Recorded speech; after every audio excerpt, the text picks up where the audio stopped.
produknya udah launch, dan yang experience ini move to another project, yang kita harus hiring orang yang memang bisa di-groom dan dia tahu, walaupun dia nggak build from scratch, tapi dia tahu maintain gimana, how it works dan lain-lain gitu. Kalau misalnya ada challenge, hajar terus aja, pokoknya harus dikerjain gitu. Hai semuanya, welcome to Cerdas Kolektif Podcast. Di sini kita akan banyak menemukan inspirasi dan pengetahuan seputar dunia karir yang kita dapatkan dari mendengarkan cerita karir journey dari para narasumber yang luar biasa di setiap episode. Pada episode kali ini, kita akan kedatangan Widya Imanesti selaku VP People di Pintu. Enjoy! Welcome back to Cerdas Kolektif Podcast. Hari ini kita udah kedatangan Widya Imanesti, VP People dari Pintu. Halo Mbak Ines. Halo Ricky. Apa kabar? Baik. Alhamdulillah. Mbak Ines gimana nih kabarnya? Alhamdulillah baik, cuman agak sedikit bindeng ya. Oh, gak apa-apa. Tapi gak apa-apa lah ya udah. Bindeng juga masih clear kok. Iya. Oke. Ya gimana Mbak Ines, kan sebelumnya ini ada kuliah nih kan kayaknya dari US, terus sekarang udah balik lagi ke Indonesian Company. Gimana kabarnya Mbak? Baik, lumayan sibuk ya, startup biasa, pace-nya lumayan kenceng. Setelah 2 tahun nggak ngerasain kerja, kuliah benar-benar kuliah, terus sekarang ngerasain kerja lagi, seru ya gitu. Setelah di Pintu pun hampir 2 tahun gitu, hampir banyak 2 tahun banget. Sekarang ya. Jadi seru sih. Kadang suka waktu kuliah suka miss, kangen dengan pace-nya, dengan interaksi orangnya juga gitu. 2 tahun waktu di sana di Cornell University ya di US itu berarti fokus kuliah full gitu ya, nggak sambil kerja atau kuliah gimana full. ya? Kuliah full. Itu bisa nggak kalau misalnya sambil kerja ya? Oh, kan biar nambah-nambah ya lumayan kalau di betul. US. Kebetulan aku tuh di sana part time, jadi aku jadi student manager. Jadi sebenarnya full kuliah, tapi international student kan dibolehin kerja 20 jam seminggu tuh. Nah, international student boleh kerja 20 jam seminggu? Maksimal 20 jam seminggu. Jadi aku part time di sana jadi student manager di Cornell Dining Hall. Di sana tuh aku ngerjain, basically kenapa aku jadi student manager itu aku apply karena kerjaannya basically kayak HR gitu, kayak ngaturin schedule, payroll, yang administrasi HR lah ya. Tapi itu nyambil berarti di Cornellnya ya? Di Cornellnya gitu. See. Terus tapi kalau di siang-siang atau lagi nggak nge-shift itu ngerjain seperti itu. Tapi kalau nge-shift tuh bayangin kayak kerja di restoran yang nyidukin makanan, terus habis itu closing kita beres-beres, bersihin macem-macem gitu. Jadi lumayan buat nambah-nambah apartemen, nggak ya dari situ aja. Jadi ada ya. Ada lumayan. Karena living cost lumayan ya di sana ya. Lumayan banget kalau lumayan banget. Iya oke. Nah sebelum kita beranjak ke yang sana nih Mbak Ines ya. Ini kan kalau aku lihat Mbak Ines ini kalau secara perkembangan karir dari waktu ke waktu progression-nya lumayan cepat gitu kan ya. Dan dari situ juga udah mencicipi banyak companies di berbagai macam industri. Terus di baru-baru ini juga berangkat lagi ke luar negeri gitu kan untuk nyari inspirasi atau apapun itu tujuan dari Mbak Ines gitu. Mungkin boleh cerita nggak Mbak? Dari dulu seorang Mbak Ines itu ketika mau mulai karirnya itu kayak gimana ya ceritanya? Jadi sebenarnya kalau orang bilang S1 kan teknik industri, terus pasti orang kenapa kok sekarang HR nggak nyambung? Justru aku tertarik HR tuh dari kuliah S1. Oh, oke. Gitu. Jadi S1-nya memang teknik industri teknik ya? industri, tapi waktu itu ngerasa aku tuh kurang interest sama mesin dengan manufaktur. Tapi untungnya di teknik industri itu ada bagian manajemennya yang ngurusin HR, yang back office-nya ya. Yes, betul, ngurusin human resource management. Nah, aku dari situ mulai belajar tentang psikologi industri. Oke. Kalau misalnya ada mata kuliah tentang HR, aku ngambil itu. Nah, dari situ aku merasa kayaknya karirku aku akan pursue di HR gitu. Jadi kerja pertamaku juga HR. Jadi menemukan jati dirinya itu ketika kuliah itu tuh? Kuliah gitu. Jadi sebenarnya aku teknik industri tuh karena disuruh orang tua. Jadi kayak agak-agak setengah hati waktu itu, tapi akhirnya berbakti dulu jadinya ya, betul, ikutin dulu. Tapi akhirnya menemukan passionnya di situ gitu. Ternyata jadi akhirnya ke human resource gitu. Awalnya itu mau nyoba-nyoba aja dulu atau ternyata apa emang udah highly driven pengen ke HR pengen gitu? Ke HR sebenarnya karena skripsiku juga tentang learning organization gitu. Jadi emang udah driven ke HR dan kebetulan alhamdulillahnya dapat pekerjaan pertama itu sebagai human resource gitu. Jadi dan dulu ngambil teknik industrinya itu di ITB. Di ITB gitu. Jadi Tapi memang dulu kan waktu sekitar 2009 tuh nggak ada yang namanya startup kan, adanya Iya, corporate benar, pasti benar, semuanya. Setiap benar. orang tuh waktu itu Atau at least kalau ada pun belum kedengeran belum banget. kedengeran, bener gitu. Jadi apa namanya dulu tuh orang-orang kayak oil and gas itu pokoknya nomor satu gitu Benar, kan. benar. Akhirnya aku waktu itu kerja selalu di corporate gitu. Jadi di Sony, di Freudenberg gitu. Jadi tahun 2000 aku tuh mulai pindah ke startup 2012 waktu udah mulai ada startup tuh gede, lumayan terkenal ya kayak apa namanya Toko Bagus, Iya. Berniaga gitu. Oh, Akhirnya aku zaman-zaman toko bagus ya. Toko Bagus Iya, kan ngalamin gitu. ya dia. Ngalamin masih FJB Kaskus tuh yang kayak gitu-gitu. Bener, Tapi bener. akhirnya ada Toko Bagus, aku ke Berniaga gitu. Mungkin apa namanya waktu itu aku berpikir sebenarnya dari Freudenberg waktu itu aku karirnya menurut aku paling melesat itu di situ. Oh, di sana ya. Betul. Jadi aku tuh di sana hampir 4 tahun. Aku dari yang HR supervisor akhirnya naik terus karena kayak dikasih challenge terus dan itu multinasional kan. Jadi kerja dapat exposure internasional juga gitu. I see. Jadi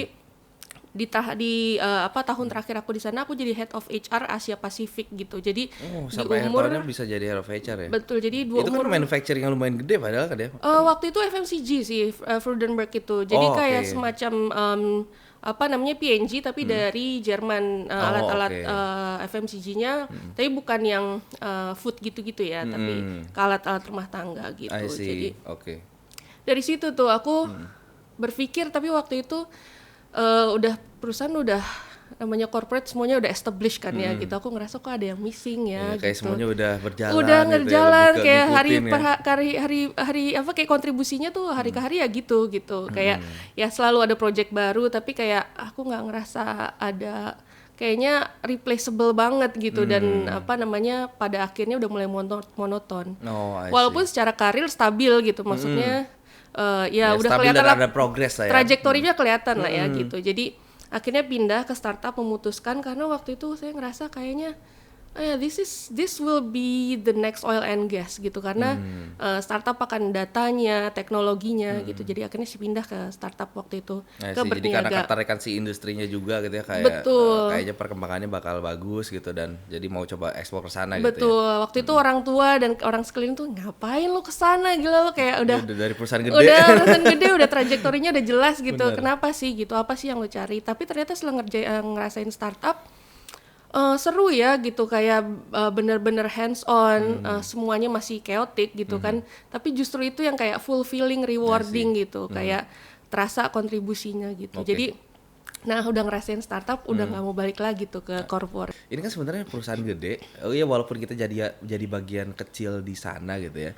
Ini kan banyak hal yang kita pelajarin dari mereka terus juga ya istilahnya sepinter-pinternya kita kan akan selalu bisa dapetin hal yang baru gitu ya. Betul. Nah, apakah 4 tahun itu udah mentok nggak ada hal baru lagi yang bisa dieksplor apa gimana tuh? Sebetulnya malah banyak yang bisa dieksplor. Waktu itu saya lagi diproses untuk pindah ke Malaysia karena memang lebih headcount-nya lebih banyak, lebih gede di. Bahkan udah ditawarin untuk Udah waktu internal itu udah- mobility udah ya. sudah waktu itu udah international mobility, iya. sorry. Jadi udah pindah ke sana, lagi ngelihat situasi gitu, tapi at the same time juga lagi di approach nih sama headhunter waktu itu. Waktu itu prosesnya jadi biangnya nih headhunter ya. betul, waktu itu nggak nyari sama sekali. I Jadi see. kayak itu ketika itu memang berarti passively looking. passively looking tapi Oke. open I see. gitu. Jadi bukan yang agresif banget sebenarnya enggak ya? Betul, gitu. Jadi waktu itu karena mau dipindah ke Malaysia itu balik lagi, aduh nanti mama gimana ya, gitu. Orang tua nanti oke. gimana ya, gitu. Di bawah nggak bisa ya? Komunitasnya dia udah di sini Oh, gitu kan, udah. biasa ibu-ibu arisan, Iya, benar, pengajian gitu. Jadi Benar, ya I see. gitu sih. Tapi waktu itu ya udah, tapi sebenarnya secara karir masih fulfilling gitu. Oke. Karena challenge-nya juga banyak. Cuman memang balik lagi ke I situ see. Oh sih. berarti di sana juga bukan sampai momen yang udah aduh itu udah turn off banget. Oh enggak, itu enggak, ya. enggak. Tapi memang ada bagian dari biasa lah ya kayak, aduh ini kalau ngerjainnya ini lagi gitu kayak gimana ya gitu. Atau misalnya semuanya tuh sistemnya udah ada gitu, Iya. kayak misalnya mau HRIS udah semuanya tuh kayak mereka punya SAP biasa tipikal multinational Jerman yang semua udah ada prosedurnya gitu. Jadi Iya. udah nggak bisa diapa-apain lagi. Tapi memang secara project challenge masih ada terus Oke, gitu. nah dari situ makanya ya udah coba ambil leap of faith masuk ke startup gitu ya yang waktu itu startup pertamanya untuk join Berniaga itu 8 bulan prosesnya dari sejak di approach, di Panjang offer banget ya? Iya, karena waktu itu kayak leap of faith memang kayak ini Ya lumayan galau juga ya lumayan sebenarnya galau ya. karena orang-orang sekitar bilang ngapain sih gitu, tapi gue pengen nih gitu, pengen Iya, nyoba gitu. Jadi antara iya udah accept offer, akhirnya withdraw, terus di approach lagi gitu. Jadi kayak Bahkan udah sempat withdraw udah juga. kayak gitu, jadi kayak 8 bulan itu lumayan bergejolak lah. Mengambil I see. keputusannya juga nggak gampang sih gitu. Tapi ternyata setelah ngerasain, oh enakan startup gitu. Oh enak, jadi enakan startup nih, valid ya? Iya, valid sih. Tapi ini preference pribadi ya, karena mungkin waktu itu juga belum berkeluarga, Iya, kayak kan gitu-gitu. kecocokan Cocok-cocokan orang beda lah. lah. Iya, Ya. iya. Ya, at least tapi untuk Mbak Ines lebih fulfilling untuk si so far si startup Iya. ini ya. Playgroundnya soalnya luas banget kalau startup. Ya, secara skopnya juga kan ya bener-bener banyak lah, maksudnya dari harus ngebangun sistemnya, terus harus Betul, birokrasinya juga nggak terlalu panjang, Bener, SOP-nya juga masih bisa di mold lagi gitu sih Nah, SOP. nah, waktu di Berniaga ini kan startup pertama lah ya yang ngebuka pandangan yang Mbak Ines itu tentang dunia startup itu seperti apa. Nah, yang benar-benar berbeda ketika dari corporate ke dunia startup itu apa ya, Mbak? Aku ngerasa lebih tight knitted gitu loh. Jadi kayak satu sama lain kenal, tahu, terus kayak kalau di startup kalau di corporate kan udah ada KPI masing-masing ya. Ini kadang ada orang yang ini nggak ngaruh KPI gua, ngapain gua kerjain gitu. Atau misalnya kalau udah selesai kerjaan gua ya udah gua pulang gitu. Nah, Ya, tapi di startup lebih tuh berasa silonya ya kalau corporate betul. ya. Nah, kalau itu yang berasa banget sih kalau di startup tuh kayak lo ada butuh bantuan apa, misalnya waktu itu HR mau bikin job job apa sih, job fair. Job fair, oke. Waktu itu ke kampus-kampus gitu. Terus karena biasa startup kan resource-nya terbatas banget ya, Iya, HR-nya jadi gitu. minta Jadi bantuin yang minta masuk. bantuin Nah, marketingnya, bikin backdrop-nya dong, Iya. bikinnya gimana nih gitu. Jadi kayak mereka bantuin, terus bener-bener nggak hitung-hitungan lah yang masalah kayak gitu. Iya. Dan itu aku ngerasa happy banget sih. Sense of belongingsnya lebih berasa lah ya. Betul, tapi memang ada semacam semacam culture shock juga karena ngerasa yang tadinya kalau di corporate kan ini udah jelas nih si A ngerjain apa, B ngerjain apa, itu juga efek yang lainnya yang kayak yang kayak gini gue juga nih harus ngerjain gitu. Turbulensinya sebesar apa, Mbak? Sama bikin yang kayak mikir 2 kali nggak pas misalnya bulan kedua, aduh ini kayaknya salah nih gitu. Iya, Sempat kayaknya ada momen kayak gitu nggak? Ada. Tapi pada akhirnya enjoy gitu. Oke. Kayak karena ya biasa aja, karena belum biasa kan ya, jadi ya. Tapi lama-lama dijalanin itu dia balik dengan semua orang sangat kolaboratif, jadi hilang tuh yang namanya. Jadi mulai belajar ngerasa kayak learning curve-nya ada lagi. Oh, ternyata yang ini harus dikerjain sendiri. Oke, yang kayak gitu-gitu. Titik baliknya berarti karena orang-orangnya yang nyaman untuk diajak kolaborasi, Betul, jadinya bisa betul, enak jalaninnya ya. betul. Dan waktu itu juga kebetulan dapat atasan yang menurut aku oke banget ya, gitu dari segi leadershipnya. Jadi empatinya juga ada, terus approachable, beda lah dengan corporate waktu aku itu jalanin gitu. Jadi ya gitulah. Dan di berniaga.com ini sebagai HR manager ya. Betul. Nah, HR dan kalau nggak salah sekitar 1 tahun. 1 tahun 3 bulanan lah. 1 tahun 3 bulan kemudian pindah ke Dana Cita ya kalau nggak salah tahun. Belum, aku belum. pindah dulu ke Job Planet namanya. Ke Nah, Job Planet, ceritanya juga lumayan waktu itu aku udah lupa banget ya, udah lama banget dari berniaga itu pindah ke ke Job Planet. Oh, Job Planet ya. Betul. Jadi banyak ini. Iya, dia lompatnya berniaga, kemana. tapi memang salah satu risknya di startup waktu itu terutama ya, Oke. closing down itu selalu ada. Benar. Gitu. Jadi nggak cuma layoff, tapi benar-benar total shutdown gitu. Nah, waktu Dan itu kejadian unfortunately di waktu itu ya. berniaga itu waktu itu merger akhirnya sama OLX. Jadi karena oke. mereka sebenarnya bagi-bagi kue. Mereka tuh kan ada di presence-nya global ya. Waktu itu maksudnya rundown-nya udah mau runway-nya udah mau habis Oh gitu. enggak, jadi juga. merger. Jadi mereka secara global itu merger, tapi bagi-bagi kue. Yang di Brazil tetap punyanya induknya berniaga, di Indonesia punyanya OLX, terus di Singapura, di Malaysia sekarang masih tetap punyanya berniaga dan masih ada sampai dan masih sekarang. ada sampai sekarang. Bener, Karena gitu. berarti ya belinya parsial per Betul, region gitu ya. iya gitu. Jadi kayak waktu ya itu mirip Uber dong lah ya. Ya Uber Grab lah waktu itu, atau OVO Grab yang semacam Iya, itu. Nah, iya itu sih. tuh akhirnya memutuskan untuk kayaknya nggak bisa deh. Waktu itu dikasih option mau gabung sama kita atau mau resign aja. Dan 100% orang berniaga itu waktu itu resign. Oh, I see. Gitu, aku memilih untuk resign dan akhirnya, tapi sampai sekarang kita tuh masih deket gitu loh, masih sering ngobrol dan lain-lain gitu. I see. Karena membekas banget sih berniaga itu. Mungkin waktu itu kalau startup pertama yang aku ngejalanin bukan seenak itu, aku udah balik lagi mungkin ya ke corporate gitu. Benar-benar. Ya karena sebenarnya secara environment enak, kerjanya juga oke Enak, gitu. Cuman dari karena segi learningnya juga banyak. ada ada kejadian di merger itu jadinya Betul. jadi push factornya dari sana gitu Betul, ya. Dan betul. dari sana ke Jobplanet ya Betul. sebagai HR manager juga ya. Betul, HR manager waktu itu. Tapi yang di Jobplanet ini nggak terlalu lama, karena waktu itu aku merasa waktu itu lagi di approach juga sama temen di XL. Oh, oke. Tapi menariknya di Excel ini sebenarnya lebih ke pull factor sih waktu itu, bukan push factor. Nah, waktu itu di Excel Axiata ini mereka tuh aku di bagian digital service-nya yang di mana dia menginkubasi startup-startup kayak Elevania. Oh, oke. Jadi kayak kayaknya seru nih kalau campuran corporate sama startup gitu. Oh, di yang itu ketika ditawarin di ininya ya, apa namanya, di XL ya. Yes, Oke. betul. Nah, cuman jadinya ke si Jobplanet dulu. Iya, betul di Oke. Jobplanet ini. Dan di Jobplanet sekitar berapa lama tuh? Nggak nyampe setahun deh kalau nggak salah. Oke. Nah, gimana kalau Jobplanet itu kalau nggak salah bukan Indonesian base kan? Bukan, itu Korea. Korea. Korea, Nah, gimana betul. rasanya startup tapi si berniaga ini Indonesian base bukan ya? Apa? Indonesia, jadi dia, Tapi dia expand holdingnya di keluar Singapura, dulu. Oh, Denmark, oke. itu Skandinavia, tapi memang dia punya operationnya tuh independen di Indonesia Oh, gitu. oke. Kayak mungkin kayak Uber atau kayak Grab gitu lah ya. Makanya di Indonesianya sendiri independen tapi ada. Tapi berarti mirip-mirip ya, itu ada Mirip. base-nya tuh base di luar, overseas, cuman bikin office di Indonesia gitu. Oke. Dan itu rebrand nggak ya si berniaga itu? Apa Jadi nggak juga? OLX.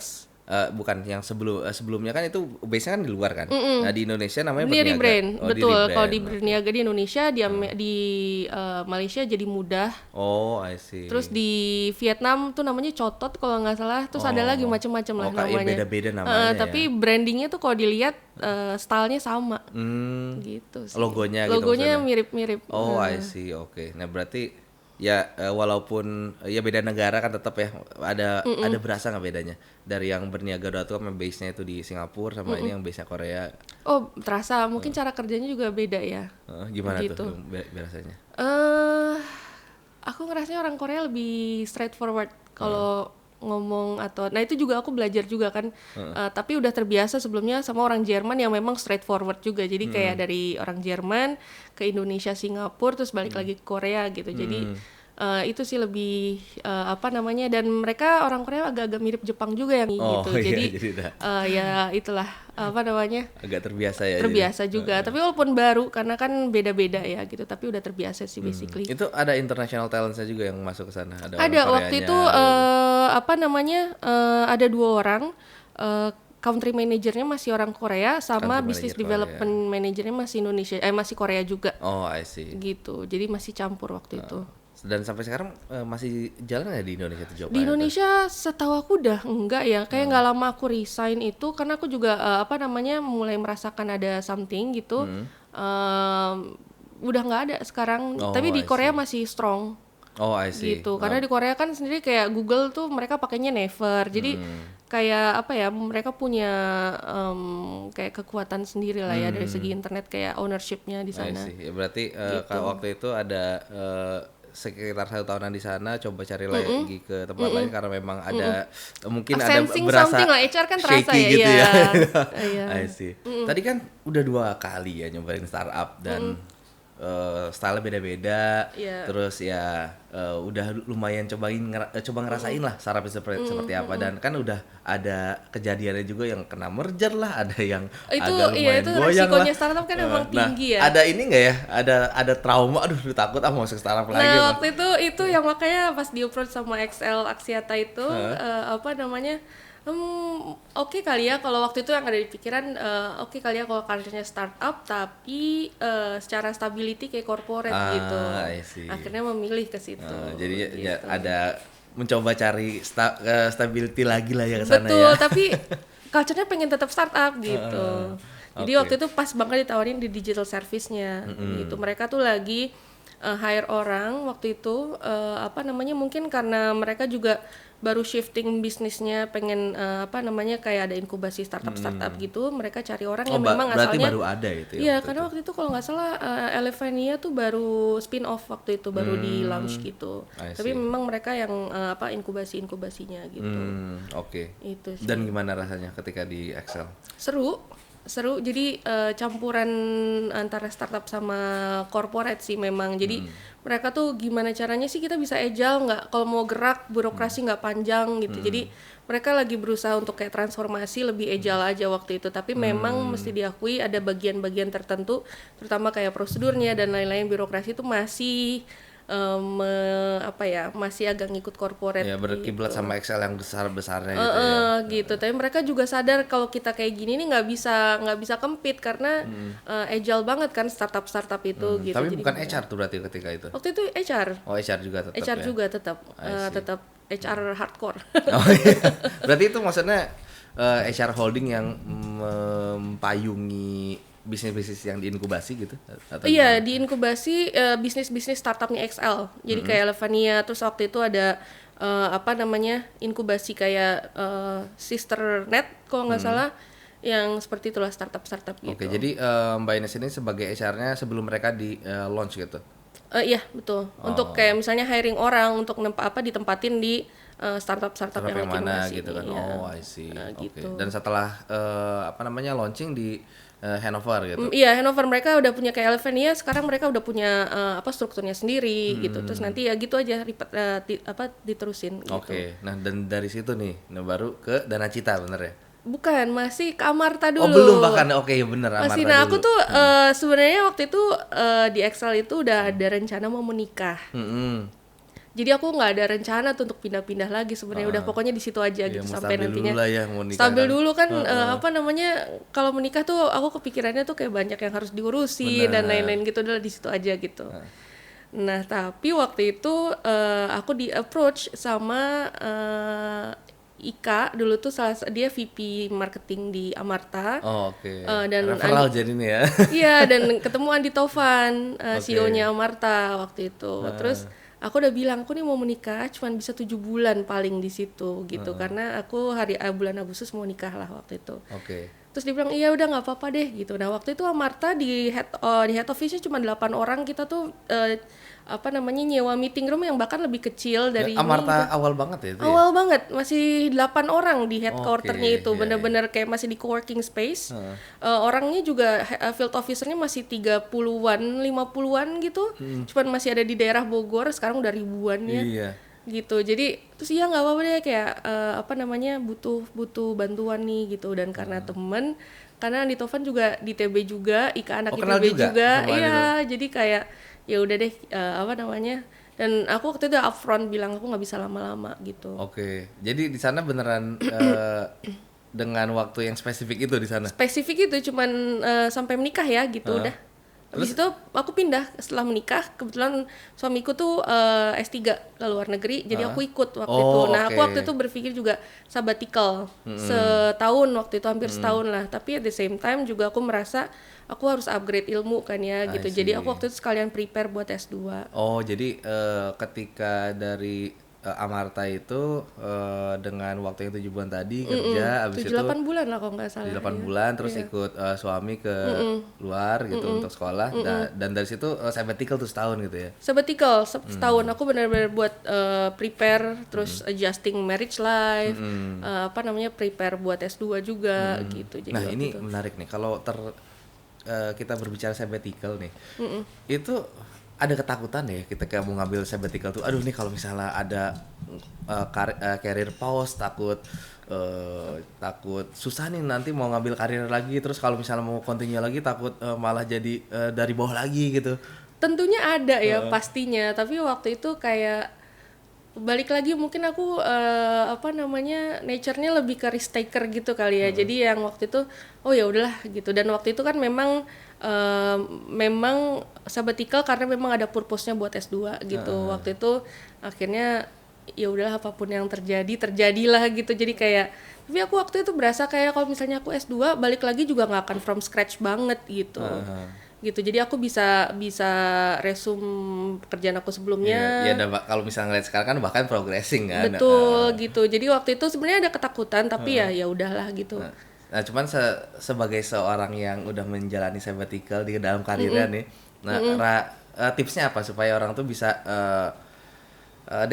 untuk ngambil decision sabbatical tuh tepat gitu, dan cara mempersiapkan ketika mau continue lagi dari sabbatical supaya bisa lebih stabil dan lebih smooth kayak gimana? Betul, yang pertama mungkin purpose-nya tuh apa sabatikalnya, apakah banyak kan juga yang sekarang kayak mau fokus dulu ke keluarga jelas gitu, kayak mau mau take care of mental health dan lain-lain gitu. Dan aku rasa HR yang sekarang itu bukan kayak HR zaman aku dulu baru pertama kerja yang judging banget, lo udah sabbatical berarti lo nggak bisa kerja lagi gitu. Bener. Sekarang tuh udah jauh lebih open minded ya kalau menurut aku, dan kalau memang purpose-nya jelas dan selama sabbatical itu kelihatan ada upgrade skill-nya, atau let's say kayak training, ngambil sertifikasi online atau apapun itu gitu, itu nggak usah takut gitu. Bahkan even take some time off untuk keluarga pun it's okay gitu. Iya. Nah, berarti kan yang setelah sabbatical itu kan ke yang Dana Cita kan? Betul. Nah, ngobrolnya gimana ya sama orang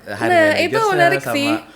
Si HR atau siapapun yang memproses itulah. Betul. Nah, itu aku tiba-tiba di approach. Jadi aku waktu itu lagi sabbatical nih ya? Lagi sabbatical waktu itu, dan tapi udah posisinya udah diterima di Cornell gitu. Jadi tiba-tiba aku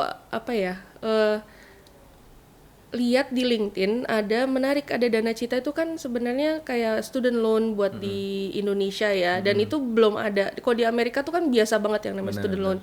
Terus aku tertarik gitu kayak dari sejak Amarta sih sebenarnya, karena social impact tuh one of the biggest purpose juga yang aku pursue sebenarnya. Gak cuman kerja aja gitu. Jadi aku melihat Dana Cita ini social impact-nya jelas banget, karena aku juga bisa relate dengan kehidupan aku waktu itu. Karena yang tadi ditanya Cornell LPDP yang enggak, aku biaya sendiri, tapi itu dia. Jadi kayak biaya aku tuitionnya ada, tapi misalnya living cost-nya juga bingung nih gimana. Nah, itu sesuatu yang bisa aku relate sama orang-orang yang mungkin membutuhkan Dana Cita di Indonesia waktu itu gitu. Jadi pas dibilang oke, tapi gue udah diterima Cornell, gue cuma bisa setahun nih karena cuma bisa di defer setahun gitu. Terus ya udah oke. Akhirnya itu tuh berarti diterima dulu, habis itu di hold setahun ya? Setahun, di defer setahun gitu. Terus akhirnya iya nggak apa-apa. Tapi aku selalu upfront sama orang-orang yang kayak, ini timeline gue ini, lo oke apa enggak? Kalau oke gue oke, kalau enggak ya udah nggak apa-apa gitu. Selalu menurut aku itu bagian dari integrity juga bener. Gitu. Jadi dan aku melihat kalau aku di situ aku bisa membantu orang secara nggak langsung yang mungkin punya problem finansial, tapi kayak pengen banget sekolah pendidikan, yang haus pendidikan, dan aku bisa relate itu gitu. Jadi akhirnya aku memutuskan Dana Cita setahun, habis itu aku kuliah full time. Jadi si Dana Cita itu sebelum kuliah ya, cuman ketika join ke sana sebenarnya udah dapet. Dan waktu itu foundernya juga udah tahu gitu. I see. Sorry, waktu itu kan udah dapet kuliah tuh. Pulang lagi ke Indonesia. Kenapa nggak start dulu aja sih kuliahnya, maksudnya baru nanti join Dana Cita? Nah itu dia, itu balik lagi makanya aku bilang aku bisa relate tentang orang-orang yang membutuhkan dana pas kuliah. Aku merasa tuition fee-nya itu aku bisa bayar, tapi nggak semua, biaya hidup juga aku nggak tahu waktu itu. Jadi akhirnya aku defer setahun, aku pikir mau nabung dulu atau sambil untuk mempersiapkan lagi. Betul gitu. Jadi kayak aku balik lagi ke Indonesia karena itu sih. I see. Gitu. Oke. Kenapa nggak ya mungkin sambil nyoba-nyoba LPDP juga apa gimana? Apa emang nggak mau aja? Kebetulan waktu itu ngobrol sama suami juga kan. Kita tuh ada kemungkinan karena dia waktu itu S3 di luar dan kemungkinan nggak pulang gitu ya. Kemungkinan nggak pulang karena expertise-nya niche banget, nggak ada di Indonesia gitu. Jadi untuk memitigasi itu gitu kayaknya secara kayak kok kalau misalnya ngambil LPDP terus ada kemungkinan nggak pulang, kok kayaknya, sedangkan orang-orang yang nggak pulang sekarang tuh banyak banget kan jadi isu juga. Luar biasa, gitu. Nggak self-centered banget ini. Nah itu aku ngerasanya kayak how can I live with that gitu. Jadi aku merasa ya udahlah gitu. Jadi karena ada kemungkinan, karena suamiku juga sekarang di Indonesia, dia masih kayak 50-50 balik ke Indonesia apa enggak, karena dia juga bukan LPDP kan gitu. Jadi Itu Ini dia suami sih. jadi masih di luar atau Masih di luar. Oh, oke. Masih di luar gitu. Jadi nah itu karena jadi ada sekarang ini kemungkinan bolak-balik karena ke rumah suami bolak-balik, jadinya. betul. Dan untungnya aku udah iya. punya flexibility itu sih di pintu sekarang gitu. Jadinya perjalanan hidup orang ya. Jadi Iya, gitu benar, sih. benar, Jadi waktu itu akhirnya kita mutusin jangan LPDP gitu. I see. Karena aku sebel banget kalau misalnya bayar pajak terus disalahgunakan. Aku I don't wanna be that kind of person Bener-bener sih. loh, ini gitu. pengingat untuk orang-orang yang egois ini yang ngambil LPDP. Nih, ini iya. contohnya nih yang wise banget. Tapi itu balik lagi ya ke orang-orang ya. Maksudnya mereka kan punya jalan cerita, jalan hidup di belakang yang aku nggak tahu kenapa mereka ngambil keputusan itu. Bener-bener. Gitu sih. Jadi aku nggak judging walaupun sebenarnya agak-agak sebel, tapi ya balik lagi ke mereka sendiri gimana gitu. Karena kan aku nggak tahu ya. Gitu. Bener. Oke, nah tadi kan udah ada berniaga.com, Job Planet, terus ke Excel, ke Dana Cita, Amarta.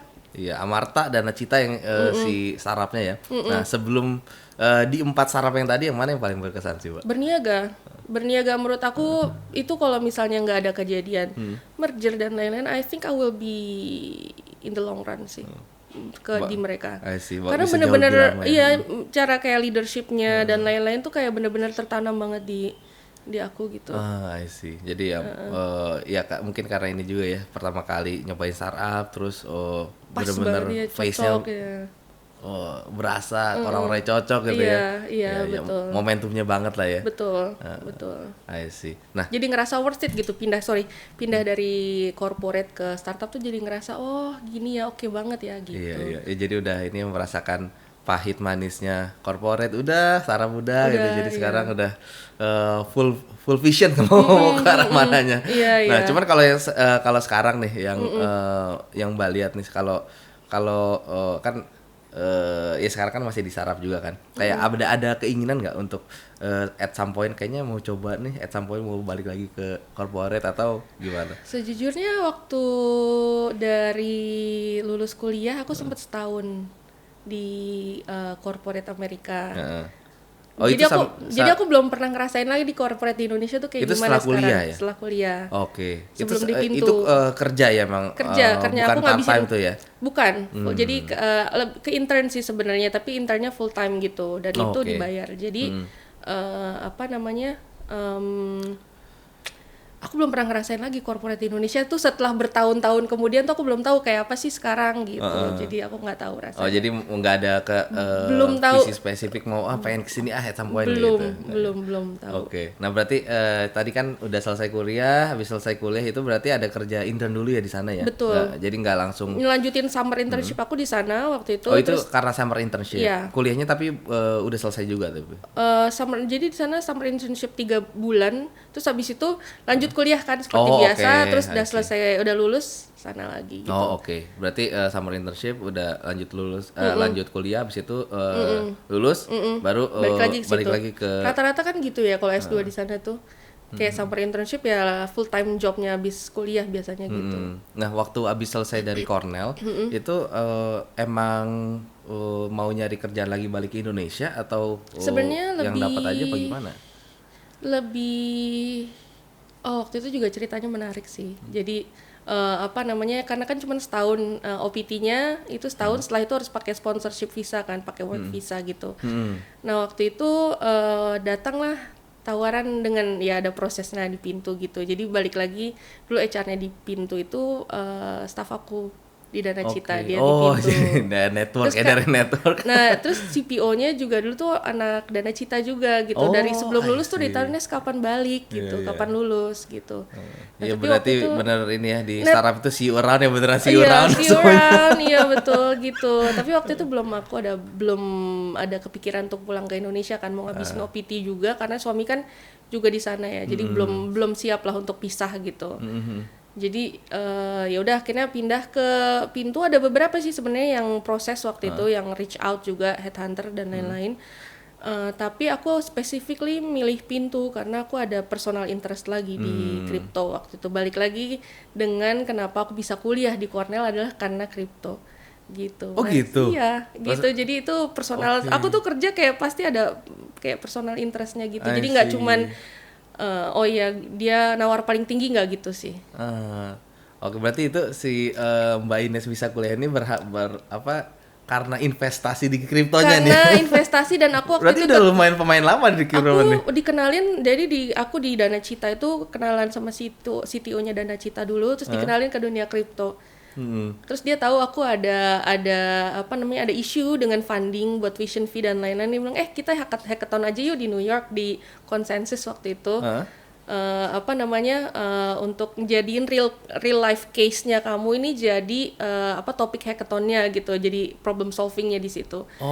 Terus menang juara 1 dan itu dapat Ethereum, dapat lumayan lah, jadi buat nambah-nambah juga. Jadi kayak iya. Dan aku pikir ini kalau misalnya bisa dijadikan real life case-nya itu bisa dijadikan bisa diimplementasi di Indonesia, banyak banget orang Indonesia yang bisa terbantu gitu. Jadi makanya aku waktu itu ke Pintu karena aku ngerasa kripto itu bukan cuma sekedar trading, tapi harusnya udah lebih advance gitu based on yang udah terjadi di luar Indonesia ya, di Amerika lebih advance. Aku ngeliatnya gitu. Cuman pertanyaannya kenapa balik ke Indonesia ya? Karena kan ya udah nggak ngambil LPDP gitu kan, dan opportunity untuk ngambil di kerjaan di US lebih besar gitu, kenapa nggak? Kebetulan di US itu waktu itu karena administrasinya presiden sebelumnya itu ketat banget ya untuk warga negara luar untuk kerja di Amerika. Jadi kalau bukan bidangnya bukan STEM, kayak engineering, mathematics gitu-gitu tuh sulit sebenarnya. Jadi waktu itu pas OPT udah kelar, kayaknya memang harus pulang dulu nih ke Indonesia. Sebenarnya aku bisa sih jadi visa dependent suami gitu, tapi itu balik lagi kayak S2 gue kok nggak kepake nanti, kok cuman jadi ibu rumah tangga gitu-gitulah. Jadi akhirnya memutuskan balik ke Indonesia, tapi memang waktu itu benar-benar selektif banget sih milih company-nya. I see. Nggak semuanya, itu pun Pintu juga agak lumayan panjang nunggunya. Aku sempat jadi konsultan dulu part time dari bulan September 2021 sebelum akhirnya jadi agree untuk full time. Sebelum jadi full time ya. 4 bulan istilahnya, berarti probation dulu baru di-hire kalau gitu. Iya gitu. Jadi kayak kayak aku masih harus di Amerika nih gitu. Gitu, dan mereka agree dengan arrangement kayak gitu. Gitu. Nah ini karena Mbak Ines ini kan ada di kripto nih ya, mungkin ya kan belum banyak ya company kripto di Indo. Kalau misalnya ngelihat opportunity kripto sendiri di Indonesia kayak gimana? Wah gede banget sih kalau aku lihat di Amerika tuh. Even saat ini at the right very moment gitu ya. Mungkin kalau di Indonesia masih ahead of time ya kalau menurut aku, tapi aku bilang kayak 2-3 tahun lagi itu akan berkembang banget dan jadi integral part of financial di Indonesia sih. Kenapa? Karena aku melihat ke arah, aku balik lagi ya berkiblatnya apa yang sudah terjadi di Amerika, adopsinya kayak gimana, penggunaannya kayak gimana, itu luas banget gitu di sana. Itu di keseharian itu ada berasa ya sebenarnya ini tuh efek kripto ini ada ya, implementasinya. Jadi, ya. Iya, nemu ATM kripto tuh lebih banyak daripada ATM bank biasa di sana. Nggak susah ya nyarinya? Nggak susah. Mau beli Bitcoin, mau ngambil, mau apa tuh gampang banget di sana. I see. Gitu. Jadi off-ramp, on-rampnya juga lebih gampang juga gitu. Jadi ya penggunaannya juga nggak cuma buat trading, jadi macam-macam, ada namanya DeFi, setiap orang tuh bisa P2P lending, terus aset kriptonya tuh bisa jadi kolateral as if itu agunan yang tangible kayak di Indonesia, kayak ngagunin tanah, ngagunin mobil gitu, itu bisa dipakai dan itu banyak banget penggunaannya. Oke, berarti ya di ekosistem di Indonesia ini masih banyak hal yang belum terdevelop. Betul. Lah ya. Jadi mungkin penggunaannya masih sebatas trading ya kalau untuk di Indonesia. Room for growth-nya berarti masih benar-benar gede banget ya. Banyak banget. Cuman ada ini nggak sih kalau kita ngomongin kripto ya, ada dari Mbak Ines sendiri ada some threshold spesifik nggak sih untuk bisa penetrated di Indonesia gitu menurut Mbak Ines? Kayak ini kayaknya ya oke, ini works di US, aduh kayaknya tapi jadi kayaknya agak susah di Indonesia, ada nggak kayak gitu? Mungkin kalau tahun-tahun masih ahead of time lah kalau tahun kemarin. Jadi kita baru kayak ngebangun infrastruktur tapi at the same time educate people juga gitu. Karena kalau ngelihat dari segi teknologi, apalagi yang di Pintu sendiri kan marketnya dari umur 18 tahun anak kuliahan sampai yang udah tua gitu. Dan apa namanya, apalagi anak kuliahan sekarang kan pengen tahu, serba tahu. Banyak anak kuliahan sekarang yang udah mulai trading kripto dan lain-lain gitu. Jadi aku yakin masih panjang banget lah perjalanan dan improvementnya ke depannya. I see. Gitu. Oke. Nah, ini balik lagi ke cerita karirnya Mbak Ines ya, kan udah pernah nyobain dunia corporate, dunia startup dan beda-beda perusahaan gitu ya. Nah, office politics kan pasti ada ya.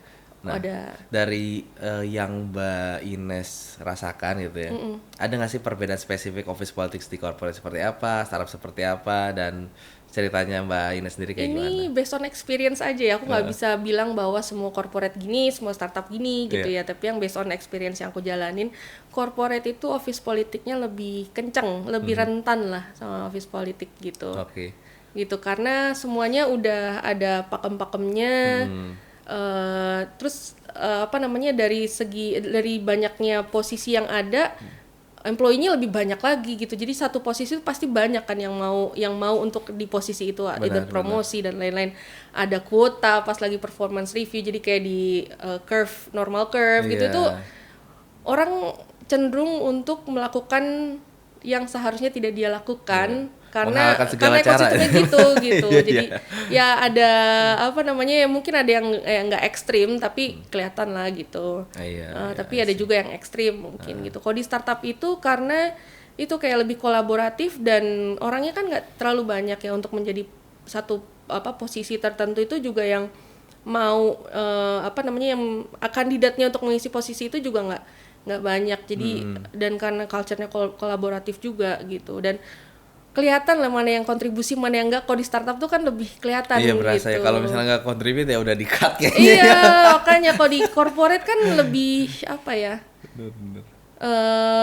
ya itulah, lebih rentan lah gitu. I see, oke. Dan kalau misalnya kayak office politics itu keadaan yang bisa dipilih nggak sih menurut Mbak Ines, kayak dan office politics yang ada yang ada di corporate atau yang ada di startup gitu ya?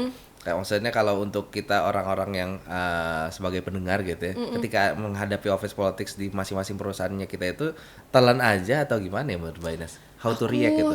Aku tuh kalau udah di posisi sekarang, mungkin kalau dulu pas awal-awal kuliah, baru lulus kuliah gitu, mungkin lebih reaktif ya, kayak gue ngerasa nggak adil nih perlakuannya tuh, kok si ini gini sih gitu yang. Tapi makin kesini aku merasa kayak mungkin juga karena punya punya authority untuk menghentikan itu, atau misalnya bisa diignore aja gitu. Jadi aku lebih bisa menghindar, bisa milih-milih lah gitu. Tapi how orang lain itu berinteraksi atau react dengan orang lain tuh kan nggak bisa diatur ya. Benar. Tapi aku bisa memilih untuk mana yang mau aku ignore, mana yang mau aku solve, mana yang aku jadi ikut terlibat gitu di situ. Office politics yang kayak gimana sih yang harus di-ignore tuh? Yang di-ignore mungkin lebih ke ada menghela napasnya dulu ya.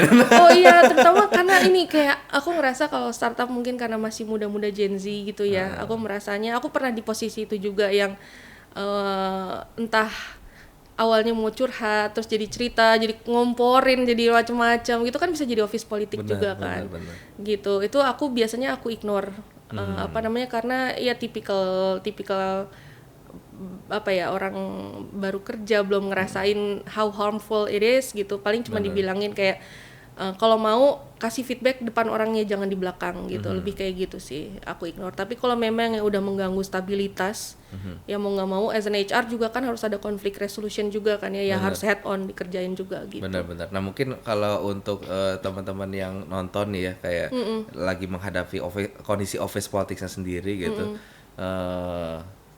how to escalate sih gitu? Escalate apanya nih, di-escalate atau gimana caranya escalate? bisa eskalasi dengan tepat itu ke, aduh ini kayaknya mengganggu nih untuk saya gitu, pengen ngobrol sama HR tapi aduh ragu nih, nggak apa-apa nggak ya diomongin sama HR gitu. Aku ada, kalau di Pintu ada whistleblower namanya, apapun itu yang mereka omongin, platform ya, platform dan policy juga gitu. Jadi dia tuh harus dilindungi apapun informasinya gitu. Jadi aku treat dia sebagai anonim yang dia tuh cuma tahu ke aku tapi orang lain nggak boleh tahu gitu. Jadi kayak ya udah kalau mau cerita kayak safe environment aja. Kalau mau cerita ya kita dengerin terus ya sambil investigate juga benar nggak sih kayak gitu, apakah memang impactnya nanti jadi luas jadi gede gitu. Kalau memang banyak juga yang kayak baper aja gitu misalnya tetap kita validasi juga kayak tapi bukan yang lo baper gitu, enggak sih. Gitu sih. Oke. Kalau memang sudah mengganggu, biasanya mau nggak mau aku harus ngobrol tapi tetap anonim juga sama manajernya gitu atau orang-orang terkait yang memang menurut dia cukup mengganggu misalnya gitu. Pernah nggak ada suatu kondisi yang parah banget office politicsnya sampai ada hard decisions yang harus diambil gitu? So far sih belum ada ya, paling udah solve di bagian kita one on one. Kalau memang perlu dieskalasi ke manajernya kita eskalasi, kita duduk bareng, udah sampai situ. Nggak pernah ada yang sampai let's say di let go, so far tuh belum ada. Ini kalau misalnya kita berbicara star performer ya, Mbak Ines kan udah coba dunia corporate, startup gitu. Perusahaan meng-acknowledge star performer itu ada cara yang berbeda nggak ya? Kalau refer ke model organisasinya? Ada. Yang star performer tuh cenderung biasanya akan lebih cepat promosinya atau akan dikasih project-project yang lebih challenging biasanya. Gitu sih. Treatmentnya lebih, kalau dulu aku corporate waktu itu mungkin kayak berkaca di Freudenberg yang aku karirnya cepet itu mungkin salah satunya mereka merasa aku star performance terus jadi dikasih challenge yang menurut aku lumayan ini banget ya bikin stressful banget gitu. Jadi tapi at the same time juga aku dipromote secara role dan secara combine-nya juga lumayan gitu. Jadi kayak ada ada compensationnya juga lah di situ. Gitu. Mereka biasanya treat-nya kayak gitu kalau di corporate ya. Kalau di startup? Kalau di startup biasanya mereka akan di-involve untuk decision yang lebih besar, project-project yang itu kayak patternnya tetap sama. Bisnis trajectory gitu ya? Iya, betul. Gitu sih. Tapi memang di startup kan ada beberapa kayak apalagi startup yang early gitu yang mereka tuh belum tahu gimana kayak ada salary range job level, salary range, career path gitu yang belum ada di situ. Jadi mungkin lebih ke yang langsung ke reflect adalah project yang dia handle sama langsung kayak benefit combine-nya pasti langsung naik gitu. Jadi seorang star performer di corporate sama di startup itu ingredients-nya sama nggak ya? Supaya bisa di-recognize sama ya? Menurut aku sama ya. Aku sih nggak punya ingredient yang lain ya. Kalau aku adalah kalau dikasih challenge tetap harus dilakukan, harus dikerjain dengan kayak timeline-nya, terus purpose kayak targetnya itu juga harus achieve. Sama di startup juga kayak gitu. Kayak kita harus kayak perseverance-nya harus. Kalau misalnya ada challenge, hajar terus aja pokoknya harus dikerjain gitu. Iya, jadi istilahnya ya harus bisa nggak boleh nyerah gitu dan terus harus nyoba terus gitu. Iya, jadi nggak boleh ada status quo sama sekali gitu ya. Semuanya. Iya. Nah, kalau ada challenge ya jalanin dulu aja. Jalanin gitu ya. dulu, iya. Iya, benar-benar. Nah, pernah nggak Pak kalau ketika lagi dikasih challenge gitu ya? Sebenarnya kalau deep down itu merasa aduh sebenarnya sih kayaknya belum siap nih, cuman udah jalanin aja dulu deh. Sering gitu. Di startup kan gitu kan, suka tiba-tiba ada project yang nggak pernah kita pegang. Contohnya di Pintu deh misalnya gitu, yang aku tuh sebelumnya nggak pernah handle relokasi orang dari negara mana kemana. Terus segala macem lah gitu dengan dealing dengan orang-orang itu, dan itu mau nggak mau aku kerjain jadinya gitu karena ada ya, ini ada expatriatnya juga ya? Ada banyak di Pintu tuh banyak, jadi dari berbagai negara. Nah di satu sisi ada tuh kepentok masalah compliance, kita nggak punya legal entity, gimana nih caranya orang ini bisa kita hire tapi kita nggak punya legal entity, taxnya bener itu kan banyak ada hubungan sama orang finance-nya juga, ada apa gitu-gitu yang sebelumnya belum pernah aku ini di berniaga, karena itu sebenarnya udah multinasional dan itu udah ada kayak kita tuh belum hiringnya biasanya kalau ada dari luar ya di hiring ke entity-nya itu di negara masing-masing gitu kan, nggak ada relokasi yang gitu. Jadi nah di Pintu ini aku belajar banyak yang masalah, terus handling kayak culture ada banyak orang ekspatriat dengan Indonesia, itu gimana, ada konfliknya, perbedaannya di mana kayak gitu. Karena kan yang pertama dia harus punya interest ke kripto, terus ada bahasa programnya kan spesifik nih, misalnya kayak Golang di Indonesia mungkin belum banyak yang pakai Golang. Dari technicalnya udah ada requirementnya nih, udah rigid gitu ya. Tapi misalnya nih kita sekarang kripto lebih ke trading, nanti kalau misalnya kripto nambah feature nih kayak sekarang HR Pintu lagi bikin buat exchange misalnya. Di situ tuh backendnya tuh ada matching engine, market making, apa segala macam yang nggak ada di Indonesia. Mau nggak mau harus nyari di luar. Jadi niche banget. Istilahnya apa yang mau dibikin itu belum ada benchmarknya yang di apple to apple di Indonesia. Betul. Jadi harus ada orang yang udah pernah ngerti ngerjain gitu ya? itu paling enggak misalnya dari from scratch atau yang maintain gitu. Di Indonesia tuh belum ada yang kayak gitu. Oh, I see. Sampai kemarin ada orang yang di Iran. Tapi kita tuh udah nggak tahu mesti gimana karena dia nggak bisa direlokasi ke Indonesia, kita nggak bisa bayar dia.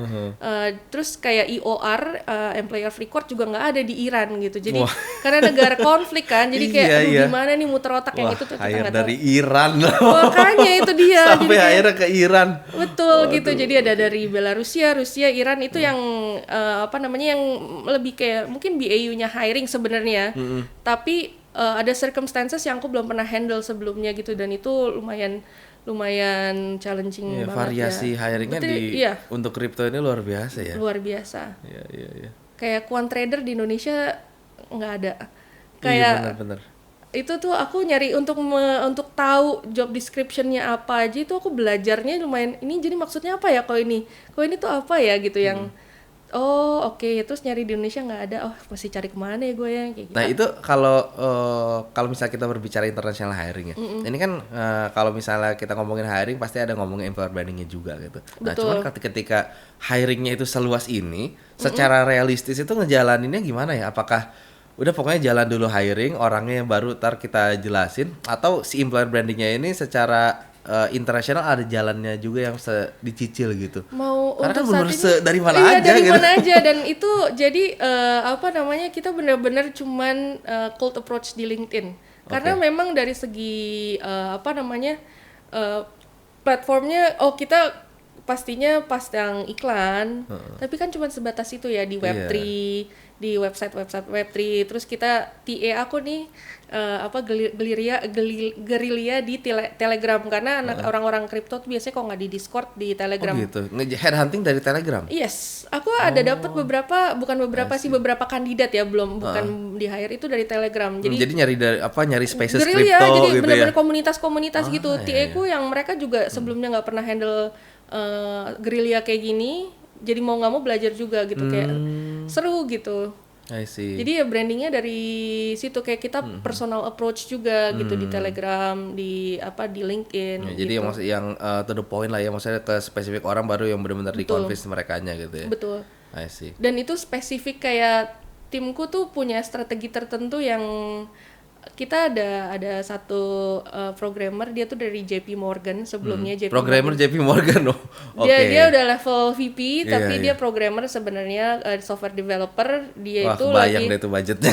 Nah tapi untungnya, aku kadang-kadang suka amazed juga sih sama timku, kayak mereka cukup resilient ya, cukup memutar otak kreatif, karena hiring itu harus kreatif kalau misalnya resource-nya terbatas, dari segi budget terbatas.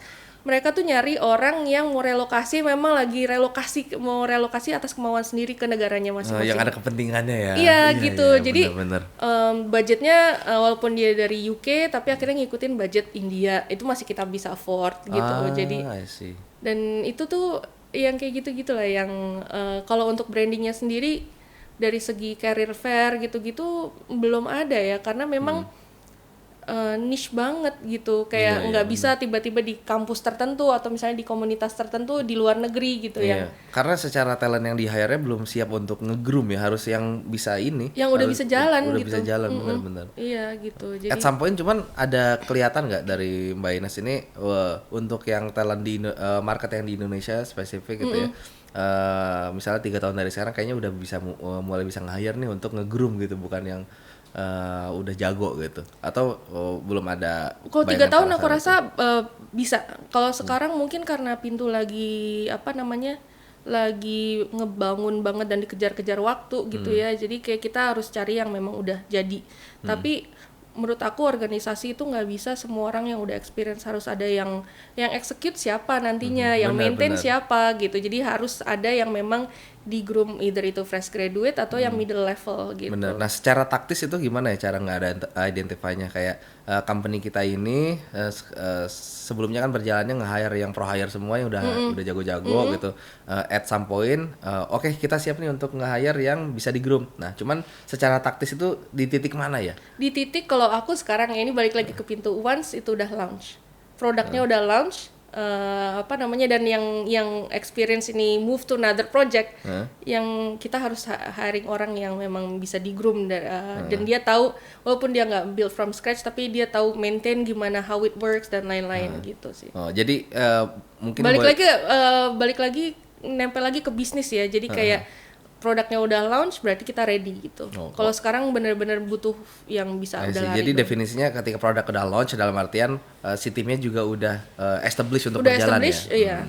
Iya. Dan itu titik yang bisa mengindikasikan bahwa kita itu udah ready untuk nge-groom orang. Iya, gitu ya. atau misalnya kayak semester depan mau launch, kita mulai dari sekarang building pipeline gitu. Nah, cuman itu kan ya problemnya orang HR ya. Maksudnya ketika kalau hiring managers kan ketika cenderungannya udah pro hire aja lah ya, Pro langsung hire, jadi gitu iya. kan. Nah, gimana ya cara untuk ngobrol sama si hiring managersnya ini untuk bisa kayak, ayo ini udah saatnya nih kita nge-hire untuk nge-groom nih, gimana ya? Yang pertama adalah mereka juga harus siap sih untuk nge-groom. Jadi nggak cuma talent yang ada buat di-groom, tapi mereka harus siap untuk nge-groom. Kalau mereka nggak mau gimana? Ya harus mau sih. Aku biasanya ngajak ngobrol personal gitu, kayak nanti kalau misalnya aku biasanya ngomong kayak biologic aja nih, kayak orang yang udah experience pasti akan bosen kerjain sesuatu yang mereka udah bisa gitu. Kalau butuh orang yang memang butuh challenge baru yang buat mereka ini menantang, udah bukan bosen tapi sesuatu yang mereka pelajarin baru lagi. Kalau enggak nanti turnovernya akan tinggi. Terus lo akan kehilangan orang-orang yang bagus ini yang harusnya lo bisa pakai buat project selanjutnya. Terus dia harus maintain doang, nanti pasti turnovernya tinggi. Jadi kayak diomongin secara logik aja, bukan kayak lo harus ini, enggak gitu. I see. Ya untuk ya istilahnya partnering with them supaya ada something in it-nya gitu ya. Iya, sama betul. untuk Terus merekanya ya. dan pasti kan secara human instinct banget ya kalau mereka udah bisa sesuatu, pengen sesuatu ngerjain yang lain. Soalnya ini terjadi di beberapa startup, terus di Pintu juga ya. Jadi orang mungkin udah merasa ilmunya udah experience-nya udah mulai stagnan misalnya gitu, kayak pasti kan orang nyari, kalau nggak dapet di internal mereka akan nyari ke eksternal yang kayak gitu sih. Benar. Iya. Ya menarik sih ya kalau berbicara yang company nge-groom talentnya untuk bisa onboarded gitu ya. Kayak kalau yang udah gede kan kayak Zoho, mereka udah punya sekolahnya sendiri bahkan Iya. Ya keren banget bisa nge-enable orang-orang yang tadinya nggak bisa jadi bisa, terus ya punya social impact yang gede juga gitu Betul. Menurut Mbak Ines yang paling bagus di Indonesia yang modelnya kayak gitu ada nggak ya? Yang bisa kita contoh gitu, ini paling siap nih untuk nge-groom talent-talentnya. Setahu aku PNG sih. Mereka emang internal promote mereka tuh jarang banget. Jarang pro hire maksudnya. Pro hire. I see. Gitu. Tapi mungkin itu kan mereka corporate dan udah ada prosedurnya jelas dan lain. Mereka mungkin bisa 100% pure kayak gitu ya. Gitu. Tapi kalau di startup tuh harus di mix lah antara pro hire sama grooming dari bawah gitu. Ya karena inilah maksudnya itu kan faktor dari marketnya juga yang kita dan industrinya. Betul. Aku kita tuh kayak di Pintu tuh aku bikin kayak kompetensi mapping. Jadi jelas dari level 1 sampai level CEO tuh per grade itu apa, per role, per job family itu kompetensinya tuh harus ada apa aja supaya bisa dipromote dan lain-lain gitu sih. I see. Tapi once kita hire dari luar, kita udah bisa mappingin, oh ini buat grade 8 let's say kayak gitu. Oh dia harus ada punya ini apa aja gitu. Jadi dua-duanya harus jalan. I see. Oke. Nah, pertanyaan selanjutnya ini terkait lebih personal Mbak Ines spesifik sih. Ini kan kita udah tahu perjalanan karirnya Mbak Ines itu dari awal sampai sekarang jadi VP di Pintu seperti apa gitu ya. Nah, sebenarnya apa ya yang bisa menjadikan Mbak Ines itu sampai dengan titik ini gitu? Kayak istilahnya kenapa bisa secemerlang ini sih gitu, kayak tuh- apa yang membuat Mbak Ines Aku bisa juga nggak tahu, sebagus tapi ini aku gitu yakin istilahnya? hoki dan doa ibu tuh ada. Luck pasti ada ya. Pasti ada lah, luck dan doa Iya, orang iya. tua tuh pasti ada. Ya, pasti ya. Pasti ada. Tapi aku merasa kalau experience aku sendiri adalah jangan berhenti belajar. Kenapa aku setelah hampir 10 tahun lulus S1 aku memutuskan untuk S2 lagi karena evolve terus kan, dan aku merasa makin aku ngerjain sesuatu aku makin tahu kayak oh ternyata gue nggak tahu ini gitu. Jadi harus belajar terus, sama yang aku ngerasa Learning tuh, appetite-nya jadi. iya, Ya. learning appetite-nya tuh harus gede, dan resilience-nya gitu. Jadi kayak aku ngerasa kayak oh kalau gua dulu kayak yang di Frudenberg dah tiba-tiba dikasih project yang harus merger acquisition, harus layoff, harus hire apa segala macam yang aku nggak tahu gitu harus gimana. Pokoknya resilience dikerjain aja gitu. Kayak gagal coba lagi, jadi jangan nyerah gitu sih. Oke, nah ini mungkin untuk penutup juga ya. Ada nggak message yang Mbak Ines mau sampaikan untuk teman-teman yang nonton nih ya, untuk mereka yang lagi mulai karirnya atau lagi mau karir shifting atau ada occasion apapun lah di karirnya mereka, ada saran nggak supaya mereka itu bisa berkembang dengan progresif di karirnya? Pokoknya update terus skillnya, jangan stuck, jangan ngerasa paling bisa. Appetite learningnya harus tetap jalan. Terus kemudian mungkin kalau untuk yang spesifik HR adalah belajar HR analytics data itu penting. Wajib karena HR itu mungkin zaman dulu kayak party planner, terus habis itu mulai ke people operations, terus nanti evolve terus ya, apapun kerjaannya pasti evolve. Yang let's say marketing 20 tahun yang lalu sama marketing yang sekarang itu pasti beda. 20 tahun lalu kayak pasang billboard udah, atau di majalah sekarang tuh ada ACM, SEO dan lain itu, kayak apapun pekerjaannya pasti evolve. Teknologi tuh evolve, jadi harus update terus skillnya, harus supaya update kita terus bisa tetap relevan ya sama bisnisnya. benar gitu. Dan jangan, kalau untuk HR sendiri jangan berpikir HR itu ngandelin interpersonal skill, tapi kita harus tahu technical skillnya. Dan yang utama sekarang adalah HR analytics tentang data, jadi jangan takut sama data. Iya sih, benar sih, karena ya boleh jadi 5 tahun lalu kita jadi seorang star performer, tapi kalau misalnya kita nggak bisa get ourselves relevant, jadi outdated, jadi malah jadi nggak pakai lagi ya. Betul. Okay. Gitu. Itu sih kalau mau shifting, aku sejujurnya karena aku nggak pernah career shifting ya, jadi kalau ngelihat yang teman-temanku yang shifting adalah ya jangan takut untuk ngambil resiko.